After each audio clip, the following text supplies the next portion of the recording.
Good day, I am Indy Nidell, and this is Out of the Trenches, where I sit here in my chair of wisdom and answer all your questions about the First World War.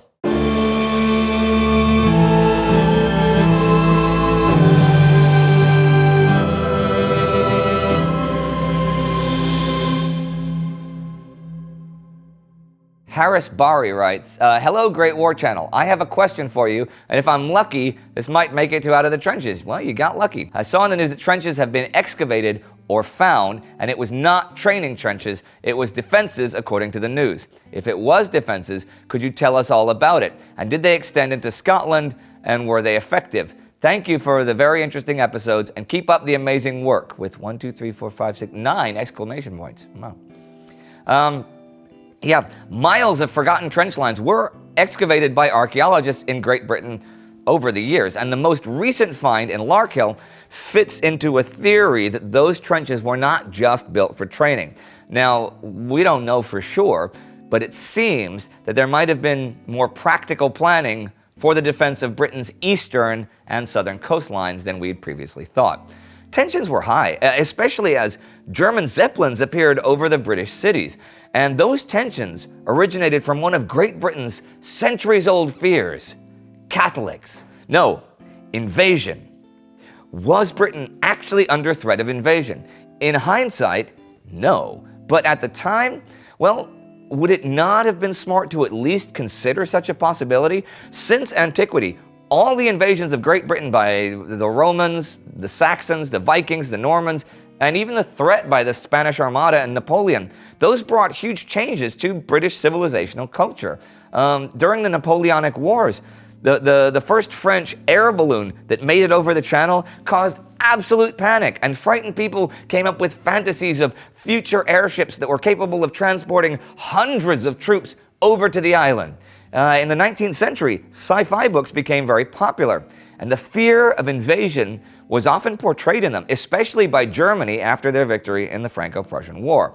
You had books like The Siege of London, The Invasion of England, and authors like Griffith and Wells wrote of armored airships that carried over enemy troops. People feared that they were unprepared to fight a land battle once the Navy was either defeated by some miracle weapon or simply bypassed by tunnel or airship. And then the Great War breaks out, and suddenly there are actual airships cruising unopposed over Britain. Imagine how the people that had read those books felt. So yeah, I think those trench networks could have a more practical purpose than just training, but maybe the authorities were just testing whether a defensive network could be established on the British coastline in case the Germans actually did get hold of a miracle weapon. Warthog Basilius writes, hey Indian team, love your show and watch every episode. Great. I've learned so much about World War I thanks to you guys. Question for Out of the Trenches. Why by this time is Commander Douglas Haig still in command? From what I can surmise, even the Prime Minister thinks that he is an absolute tool. Yeah, I don't think Lloyd George ever actually referred to him as an absolute tool, but still. An absolute tool living in a dream world where cavalry charges would win the war. The French replaced their commander-in-chief for the third time by now, and the soldiers are in mutiny yet. Yet Douglas Haig still goes forward with his insane attack plans, which only ever cost thousands of lives and give little to no gain. What trump card does he have that keeps him in command? Okay, this is a valid question. Why was Haig still in command? We do focus quite a bit on the critique towards him, but Haig's reputation was solid up until the 1930s. Until then, he was widely regarded as one of the competent leaders in the eyes of the public and most of his peers, even if they criticized him quite often. You know, after all, he did win the war. His trump card was that Britain, despite the heavy casualties, was still showing successes.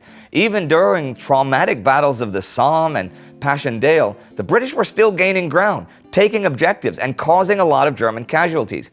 And despite the focus on their own heavy casualties, what was the actual alternative for Great Britain up to 1917 but to attack in Flanders? What else would the British Army attack in force, if not the German lines opposite them? And people forget that a lot of the actual planning and execution was in the hands of men like Henry Rawlinson and Hugh Gough.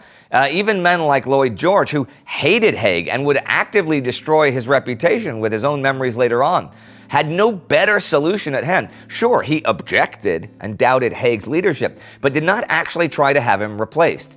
And his own alternative to simply attack the Germans indirectly through Italy was widely regarded as delusional. Attacking in Flanders seemed to be the only strategy that would bring the end of the war. Another problem was the answer to the question, who would replace Haig at that point anyhow? Rawlinson and Gough were as much involved in the offensives as Haig. Plumer would have been the obvious choice since he had the most experience in high command, but he only became a full general in 1915, and his biggest achievement to this point was the Battle of Messines, and that was too recent. Currie and Monash were exemplary generals, but they were corps commanders and not used to commanding a whole army. There are, of course, rumors that maybe Monash wasn't considered because of his German-Jewish background, and that there were backroom politics that prevented Currie from climbing up the ladder, but there is neither any proof nor really any evidence for those speculations. Also, both were from the Dominions and not from Britain itself, which certainly did not help their cause. Haig was still seen as the best man for the job, since he actually did a great job as a staff administrator as the British Army transitioned from a small force to probably the best equipped force on the continent. But nonetheless, critique was growing and growing. Matthias Perderabo says, even though they had only recently become available, were any military forces experimenting with suppressed weaponry during World War I? I've seen several examples of crude suppressors that were sold on the civilian market before World War I, but DICE went ahead and included suppressors in the single-player campaign of Battlefield 1. So is there any evidence for military forces using suppressors during World War I? Given the effectiveness of such devices in close quarters fighting, it would make sense to use them during trench raids and the like. Well, actually, Maxim had already been experimenting with silencers in 1908. In 1909 and 1910, they released the first, in 1909 and 1910, they released the first efficient silencers that delayed the release of the gases in the Springfield rifle without getting in the way of the weapon's sights. The gases would circulate inside the muffler until they cooled off, but even so, research is rare, and as far as I'm aware, there aren't even any photos of it. Maxim did not was not marketing it for military use. Instead, it was for private people who wanted to reduce the noise of their guns.